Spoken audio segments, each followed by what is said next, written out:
We want the party to look perfect, Olivia. Your son would just make people uncomfortable. My sister-in-law Amanda's words cut through the phone line like ice. I gripped my coffee mug tighter, watching my 12-year-old son, Michael, through the kitchen window as he fed the birds in our backyard, his motorized wheelchair allowing him to move freely through the garden he loved so much. It's his grandmother's 75th birthday, Amanda. He deserves to be there. I kept my voice steady, though my hands were shaking. The party was this weekend, and we had been planning to attend for months. Look, Amanda sighed, her tone dripping with condescension. I've hired a professional photographer. This is going to be a sophisticated event at my house, not some hospital charity gathering. We can't have him there with all his equipment. It would ruin the aesthetic. I watched Michael laugh as a blue jay landed near his wheelchair, his face lighting up with pure joy despite the tubes that helped him breathe. My beautiful boy, who had fought so hard just to be alive, who had never let his condition dim his spirit.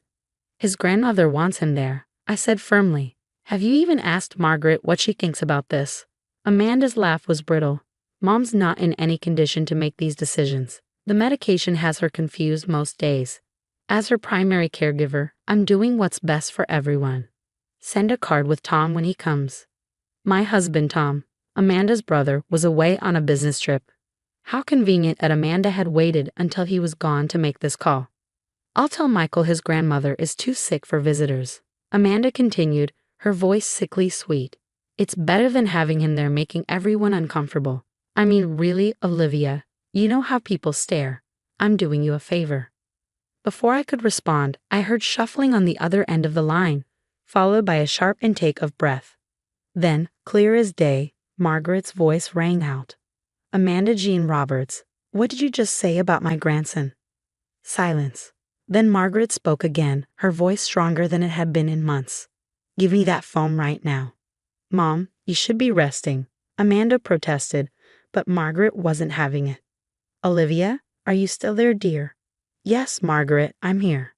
You bring my precious Michael to this party. I don't care what anyone says. It's my birthday and I want all my grandchildren there. Her voice cracked slightly. And tell Michael his butterfly garden book is waiting for him. I got it specially. I felt tears prick my eyes. Margaret had always seen Michael for who he was, a bright, curious boy who loved nature and could name every butterfly species in North America. She had never treated him differently, never acted like his disability made him less worthy of love. Of course, Margaret. We'll be there. Amanda came back on the line, her voice tight with anger. Fine, bring him. But keep him in the corner or something. I don't want him in the main photos. I hung up without responding, my blood boiling. Through the window, I watched Michael carefully placing seeds in his bird feeder, his movements deliberate and precise despite the challenges his body presented. He was more normal than Amanda would ever be. The day of the party arrived, crisp and clear. I helped Michael put on his favorite blue shirt, the one that matched his eyes, and made sure all his equipment was properly secured to his wheelchair. As we pulled up to Amanda's sprawling house, I could see the party was in full swing. Amanda met us at the door, her perfect makeup doing nothing to hide her grimace. Use the side entrance, she hissed. The photographer is setting up in the main hall. Before we could move, Margaret appeared behind her, surprisingly quick with her walker. Michael. My butterfly boy, she called out, her face lighting up. Come in, come in. I've been waiting for you. Michael beamed, carefully maneuvering his wheelchair through the front door despite Amanda's obvious displeasure. The photographer, a young woman with kind eyes, immediately came over. You must be Michael. Your grandmother hasn't stopped talking about you, she said warmly. I hear you're quite the nature photographer yourself. Would you like to see my camera setup? Amanda's face turned an interesting shade of red as the photographer spent the next 15 minutes showing Michael her equipment, genuinely interested in his own wildlife photos, ones he had taken from his wheelchair. The party progressed, and despite Amanda's attempts to keep us relegated to the corners, Margaret kept calling Michael to her side, proudly introducing him to everyone as her brilliant grandson who knows more about butterflies than that Nature Channel. I noticed Margaret seemed more tired than usual, but her eyes were sharp as she watched Amanda's behavior throughout the day. Several times, I caught her making notes in a small notebook she kept in her pocket, her expression thoughtful. 2 weeks later, we received the call that changed everything. Margaret had passed away peacefully in her sleep. The call for the will reading came shortly after, with strict instructions that all family members must attend. None of us could have predicted what would happen next. The day of the will reading was overcast, matching the somber mood as we gathered in Mr. Peterson's law office. Amanda had positioned herself front and center, dressed in designer black as if starring in her own personal tragedy. She kept shooting pointed looks at Michael's wheelchair, which I had placed right beside my chair, clearly annoyed by the software of his breathing equipment. "We should do this quickly," she announced to the room. "All this medical machinery is disrupting the solemnity of the moment." Mr. Peterson, Margaret's lawyer for over 30 years, peered at Amanda over his reading glasses with barely concealed disapproval. "Actually, Mrs. Roberts, your mother was quite specific about wanting everyone comfortable and present for this reading. Shall we begin?" He pulled out a thick envelope, the seal unbroken. This one was updated 2 weeks ago, the day after Margaret's 75th birthday party. Amanda sat up straighter, a smug smile playing at her lips. As Margaret's primary caregiver, she had clearly been expecting the lion's share of the estate. "First," Mr. Peterson began, "to my daughter Amanda." He paused, adjusting his glasses. "I leave my collection of family photographs with the hope that you will finally learn to see the true beauty in all your family members, not just the ones who fit your narrow view of perfection." The smug smile slipped from Amanda's face. That's it. "To my son Tom," Mr. Peterson continued, nodding at my husband, "I leave my late husband's woodworking tools and workshop, knowing you'll continue the tradition of building beautiful things with patience and care." Tom squeezed my hand, tears in his eyes. He had spent countless hours in that workshop with his father as a boy.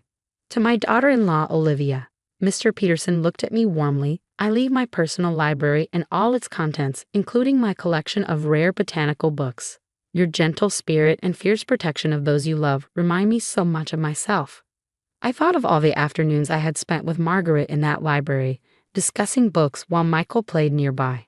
She had taught me so much about standing firm in the face of prejudice. And to my beloved grandson Michael, Mr. Peterson's voice softened as he turned to face my son. "I leave my house and grounds, including the greenhouse and gardens, along with a trust to maintain them. Your love of nature and ability to find beauty in every living thing has been one of my life's greatest joys." Michael's eyes widened in surprise and delight. The gardens had been his special place with his grandmother, where she had taught him about butterflies and plants from his wheelchair. "The remainder of my estate," Mr. Peterson continued, raising his voice slightly as Amanda began sputtering protests, "is to be divided into 2 portions. The first will establish a foundation for making public gardens more accessible to people with disabilities. The second will fund a butterfly conservation program to be overseen by Michael when he comes of age." Amanda shot to her feet. "This is ridiculous." She was confused, all those medications. "I took care of her. That house should be mine." Mr. Peterson calmly pulled out another envelope. Margaret anticipated this reaction. She asked me to read this letter in such an event. He cleared his throat and began to read. "My dearest family, if this letter is being read, it means Amanda is protesting my decisions. Let me be clear. I was perfectly sound of mind when making these choices. In fact, it was at my birthday party that I gained complete clarity. When I overheard Amanda trying to exclude Michael, when I watched her spend the entire party trying to hide him away, I realized she had lost sight of what truly matters. A family's perfection isn't found in photographs or appearances. It's found in the love we show each other, especially those who face life's greatest challenges." I've watched Michael face every obstacle with courage and joy, while Amanda has grown increasingly shallow and cold. The house and gardens will flourish under Michael's care because he understands what I've always known, that true beauty grows in the most unexpected places. The room fell silent except for the gentle whir of Michael's equipment. Amanda stood frozen, her face a mask of shock and fury. Mr. Peterson folded the letter and looked at her steadily. "The will is legally binding, Mrs. Roberts. Your mother had 2 separate doctors verify her mental competency the day she made these changes." Amanda turned to Tom, desperation in her eyes. "You can't let this happen. It's not fair." But Tom, my wonderful husband, who had been finding his voice lately, shook his head. "No, Amanda. What's not fair is how you've treated my son all these years. Mom made her choices, and I support them completely. As we prepared to leave the office, I caught sight of our reflection in the window. Michael in his wheelchair, surrounded by people who loved him exactly as he was. Amanda stood apart, her perfect image finally cracked, revealing the ugliness that had been there all along. The real estate paperwork would be drawn up next week. Soon, Michael's beloved butterfly garden would be his own, a legacy from the grandmother who had seen the true beauty of his soul. And Amanda? She had her photographs. Perfect images of a perfection that never really existed. I hoped that someday she'd learn to see beyond them. 1 month after the will reading, Michael and I stood at the entrance of his new garden. Spring was arriving, bringing with it the first butterflies of the season. The house behind us was undergoing accessibility renovations. Wider doorways, ramps, and specialized equipment were being installed in every room. Tom had taken charge of the project, determined to make every inch of his mother's home accessible for his son. Amanda hadn't spoken to any of us since the will reading, though we'd heard through relatives that she was reviewing her legal options. When we told Mr. Peterson, he had simply laughed, saying Margaret had made everything ironclad. "Look, Mom," Michael's excited voice drew my attention back to the present. A monarch butterfly had landed on his wheelchair's armrest, its orange wings catching the morning sun. Grandma always said they were good luck.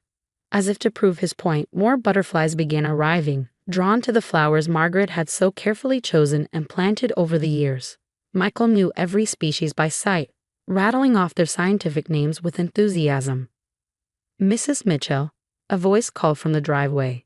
It was Sarah, the photographer from the birthday party. She smiled warmly as she approached. "I hope you don't mind me stopping by. I have something I think you should see." She pulled out an envelope containing photographs from Margaret's party. But these weren't the formal shots Amanda had demanded.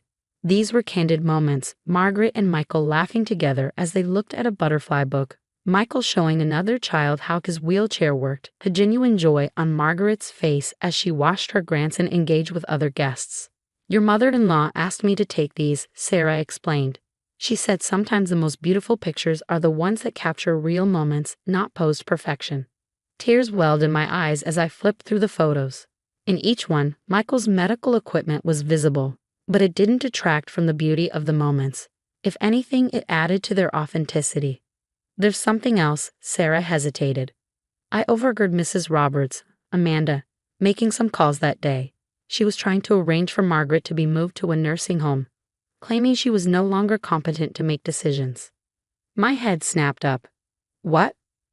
Sarah nodded grimly. "I told Margaret what I'd heard. That's when she asked for my card and said she had some urgent business to take care of.